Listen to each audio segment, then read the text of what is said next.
दोस्तों, आज की कहानी है दहेज। भाभी, कैसे हैं भैया? तुम्हारे भैया की हालत में क्या परिवर्तन होना है? जब तक जिएंगे बिस्तर पर ही रहेंगे तो खर्चा पानी। रमाकांत ने पूछा। तुम घड़ी घड़ी क्यों पूछते हो? जब घर का कमाऊ आदमी लाइलाज बीमारी के कारण बिस्तर पर पड़ जाता है तब उसे घर में खड़े होते ही ऊपर से जवान बेटियों की चिंता अलग। तुम चिंता मत करो भाभी। ऊपर वाला जब एक रास्ता बंद करता है तो दूसरा रास्ता खोल देता है। मुझे तो कोई रास्ता नजर नहीं आता। उल्टे तुम्हारे भैया की दवाई भी बंद हो गई है। झूठी ही सही, पर मन को तसल्ली तो थी कि इलाज चल रहा है, शायद कभी ठीक हो जाए। कहती हुई चांदनी ने पल्लू से आंखें पोंछी। धैर्य रखो भाभी, मुझे तुम्हारी हालत देखी नहीं जाती। बुरा ना मानो तो एक बात कहूँ। चांदनी ने कौतूहल से रमाकांत की ओर देखा। ऐसी कौन सी बात है कहना चाहता है जो बुरी लगे? बुरा क्यों मानूंगी? भैया, जो भी कहोगे हित में ही कहोगे। डर लगता है कहीं तुम ना बुरा मान जाओ। यदि अच्छा ना लगे तो मेरी बात यहीं खत्म कर देना, मन में ना रखना। कुछ कहोगे भी या यूं ही पहेलियां बुझाते रहोगे? विश्वासपूर्वक कहती हूँ कि तुम्हारी किसी बात का बुरा नहीं मानूंगी। भाभी, तुम 13वीं पर किसी के घर दावत खाने जा सकती हो। बड़े आदमी हैं, उनकी पत्नी का देहांत हो गया है। मेरे परिचित हैं, किसी सुहागिन ब्राह्मणी की व्यवस्था करने के लिए मुझसे कहा है। अचानक तुम्हारा ध्यान आ गया। अच्छा भला सामान मिलेगा, कुछ तो सहारा लगेगा। यह क्या कह दिया भैया? किस तरह मैं जाऊं? और दान दक्षिणा लेना मुझसे यह सब नहीं होगा। फिर कोई जान पहचान वाला भी मिल गया तो? आप नहीं जाओगी तो कोई और चला जाएगा। पहली बार जाने में संकोच होता है। वहाँ कोई जान पहचान वाला नहीं मिलेगा। यदि कोई मिल भी जाए तो क्या कोई जान पहचान वाले तुम्हारे पेट को रोटी देने आते हैं? कोई तुम्हारी खैर खबर लेता है? सयानी होती, दो दो बेटियां हैं उनके घर में, अकेली छोड़कर तुम भी तो कुछ कर सकती। एक बेटा भी होता तो सोच लेती। या तो तुम ठीक कह रहे हो भैया, पर मुझसे बड़ा संकोच हो रहा है। संकोच को छोड़ो भाभी, वहाँ तुम किसी की तरफ मत देखना। माथे तक घूंघट कर लेना। वे अपने रीति रिवाज अपनी तरह से करते रहेंगे, बस तुम चुपचाप देखते रहना।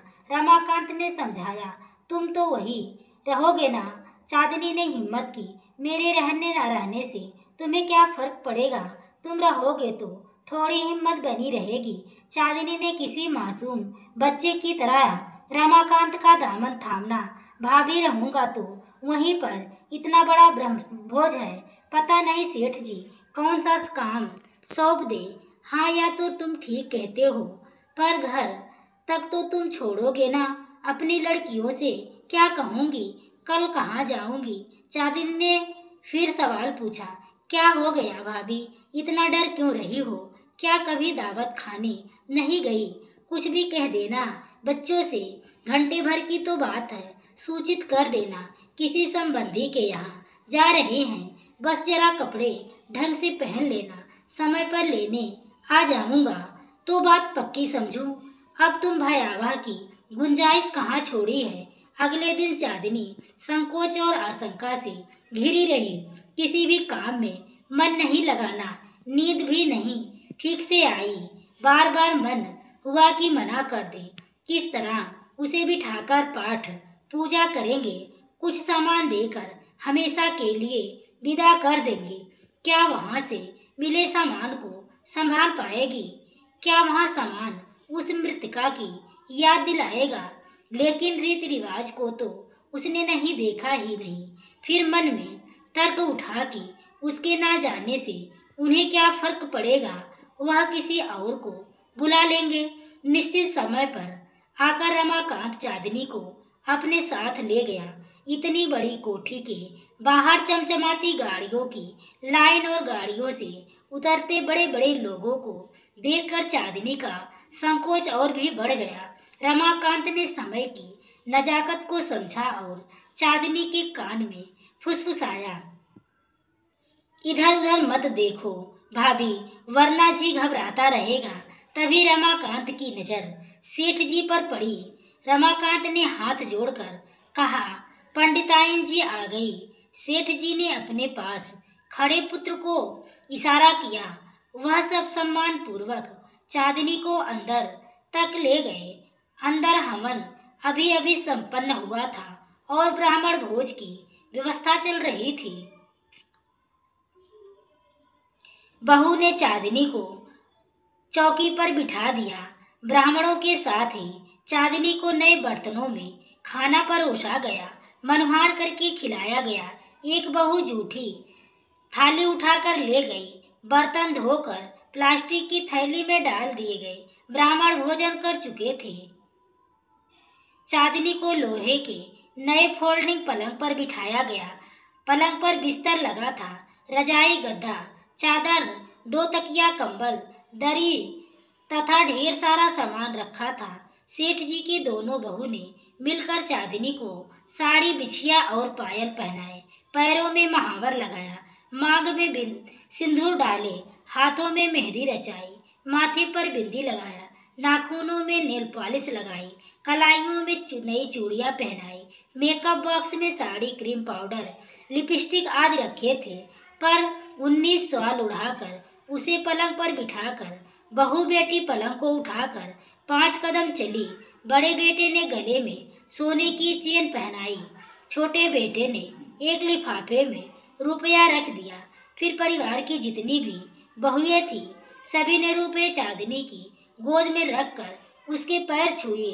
चांदनी सब चुपचाप देखती रही।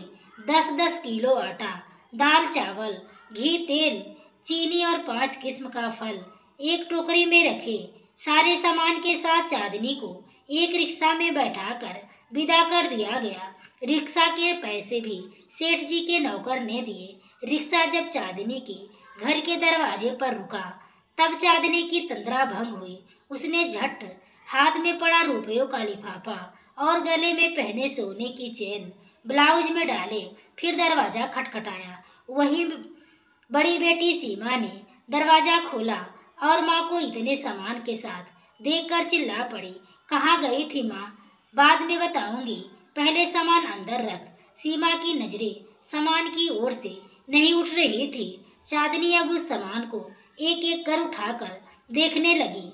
रजाई, गद्दे भी नाम मात्र के बचे थे। चलो, सर्दी आराम से कट जाएगी, अम्मा साल तो मैं लूंगी।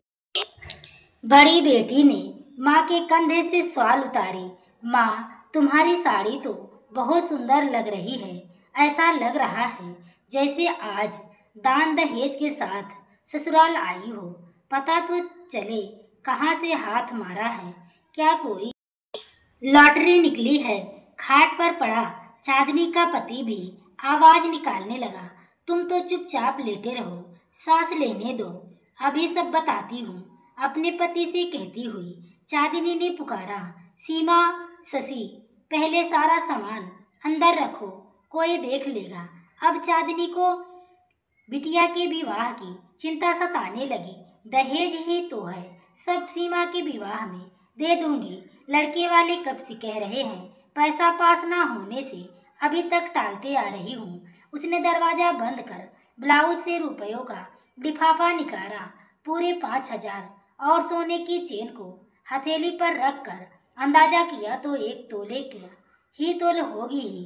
ख्याल आ गया, गले में काला धागा बांधने के अलावा कोई गहना पहना ही नहीं। अब क्या पहनेगी? सीमा को ही दे दूंगी। एक एक चीज उतार कर अटैची में संभाल कर रखती जाती। अभी तो पैर छूने पर मिले हुए रुपए गिनने हैं, पूरे 1,000 हैं, यानी कुल मिलाकर पूरे 6,000। मन में डर सा लगा, रमाकांत को सोने की चेन और 5,000 के बारे में नहीं बताएगी, कहीं मांग ही ना ले, केवल 1,000 ही दिखाएंगे। उसे कुछ ही पल में मिले सामान से मोह हो गया, कहीं कोई उसका खजाना छीन ना ले। सोचा रमाकांत को सामान दिखाकर संभाल कर रख लेगी। जाते समय कितना संकोच हो रहा था। एक साथ इतना सामान उसने अपने जीवन में कभी नहीं देखा था। जब लड़की का बापू नौकरी करता था, यदि ऐसे ही न्योता मिलते रहे तो दोनों बेटियों के हाथ आराम से पीले कर देगी। इधर सीमा को कहाँ चैन था। बताओ ना माँ, कहाँ गई थी? एक जगह तेरहवीं में खाना खाने गई थी। तेरहवीं में खाना खाने में इतना सामान मिलता है। कितना गरम गरम कचौड़ियाँ हैं, लड्डू और यार सब्जी, यह रायता।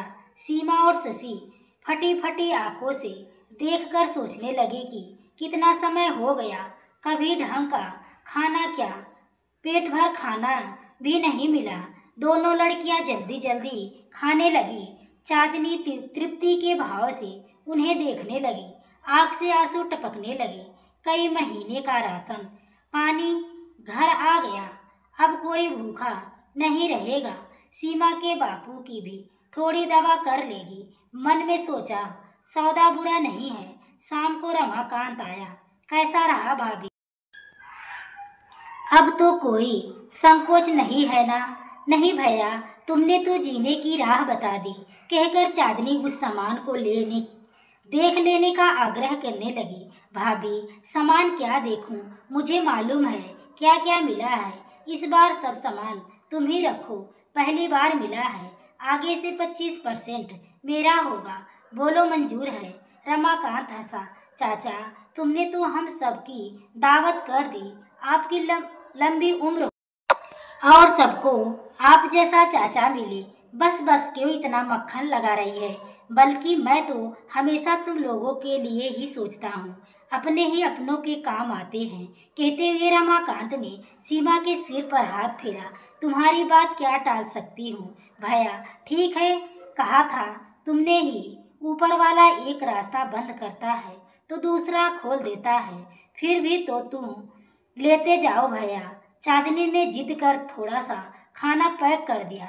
रमाकांत ने एक कचौरी उठाई, दांतों से काटी और खाते हुए चांदनी की ओर देखने लगा। तो चांदनी बोली, ऐसे क्या देख रहे हो भैया? आज तो खूब जच रही हो भाभी। मन करता है देखता ही रहूं। अब भैया तो तुम्हारी तारीफ करने लायक नहीं रहे। मुझे ही करने दो। सदा सुहागिन रहो भाभी। दोस्तों, आपको यह कहानी कैसी लगी? कमेंट में अपनी राय जरूर दें। कहानी अच्छी लगी हो तो वीडियो को लाइक शेयर सब्सक्राइब करें। आगे के नोटिफिकेशन के लिए बेल आइकन को जरूर प्रेस करें। पूरी कहानी को सुनने के लिए आपको तहे दिल से धन्यवाद।